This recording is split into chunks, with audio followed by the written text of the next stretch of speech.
In the small town of Glenbrook, nestled between sleepy hills and endless fields of wheat, lived a boy named Elias. He was like most 17-year-olds, brimming with dreams, but constantly at war with time, distractions, and his own laziness. Elias had a gift for music. His fingers danced on the keys of his old piano like autumn leaves carried by a breeze. When he played, even the birds paused to listen. His teacher, Mrs. Cormack, often told him, "You've been kissed by something divine, Elias, but even the divine needs discipline." Then he would nod respectfully, smile politely, and promise to practice more. But the truth was, his piano gathered more dust than melodies.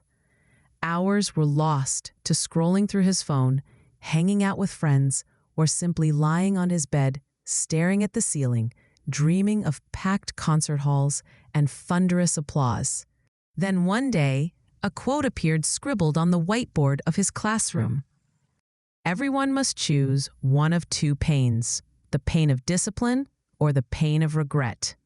It struck Elias like a whisper from the future. At first, he scoffed at it. "Pain is pain," he muttered. "Why would I choose it?" But that night, as the town lay silent under a blanket of stars, the words echoed in his mind. The pain of discipline or the pain of regret. Years passed. Elias didn't take music seriously. He went to college for business because it was safe, shelved his piano dreams, and settled into a job that paid the bills but fed no fire in his soul. Now 32, he walked home every evening past a music school, his ears catching notes of young prodigies learning the art he once loved. He would pause outside for a moment, then move on, quietly haunted. One evening, as rain drizzled over Glenbrook, Elias stepped into a small bar. A grand piano stood in the corner, unattended. The bartender noticed him staring. "You play?" he asked. Elias hesitated. "I used to." "Go ahead," the bartender said. "It's been lonely." Elias sat at the bench. His fingers hovered above the keys. The moment he pressed the first note, a buried part of him stirred awake. A gentle tune formed. A few patrons turned to listen. Then more. And for 5 minutes, Elias forgot the weight of time and failure. He was just a boy again, alone with music. When he finished, the bar applauded. Someone asked him if he played professionally. He smiled sadly and replied, "I could have, I should have." That night, he couldn't sleep. Memories flooded him. Mrs. Cormack's patient smile, the quiet afternoons at the piano, the dreams he let slip. He thought of the quote again. Discipline or regret? And there it was, the pain of regret. It wasn't sharp or loud. It was slow, heavy, and constant. Like a piano key you meant to press but never did. A melody unfinished. Elsewhere in Glenbrook, a girl named Mira had once read the same quote in school. She had wanted to be a writer, but she wasn't naturally talented. Her early stories were clumsy and her characters lifeless, but she chose discipline. Every morning before school, she wrote 500 words. On weekends, she studied books about storytelling. She attended workshops, faced rejection after rejection, and endured the sting of criticism that felt personal.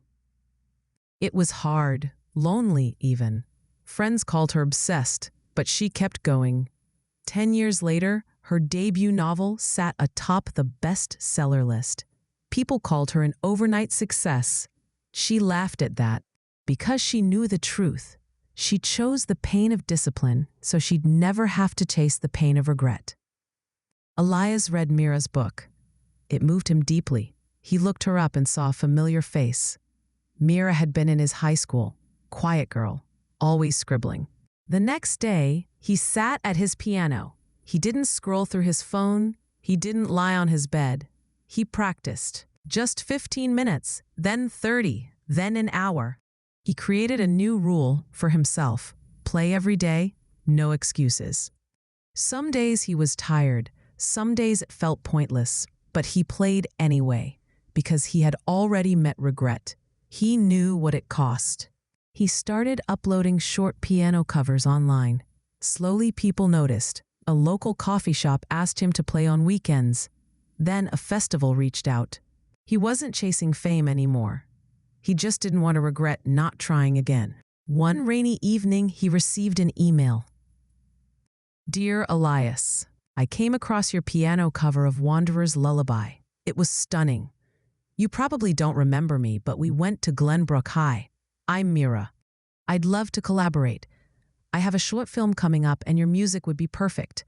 Let's create something beautiful. Warmly, Mira Langdon." Elias sat quietly after reading the email, hands trembling slightly. He looked out the window where the rain was starting to clear. Somewhere, a bird sang. He smiled.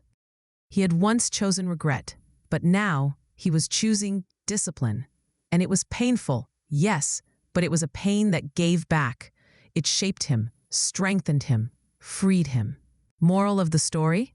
Life gives you two pains. One, sharp and strengthening, the pain of discipline.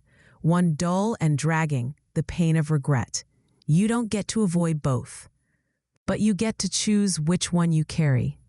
Elias learned too late what Mira learned early, but he still chose, and sometimes that's all it takes.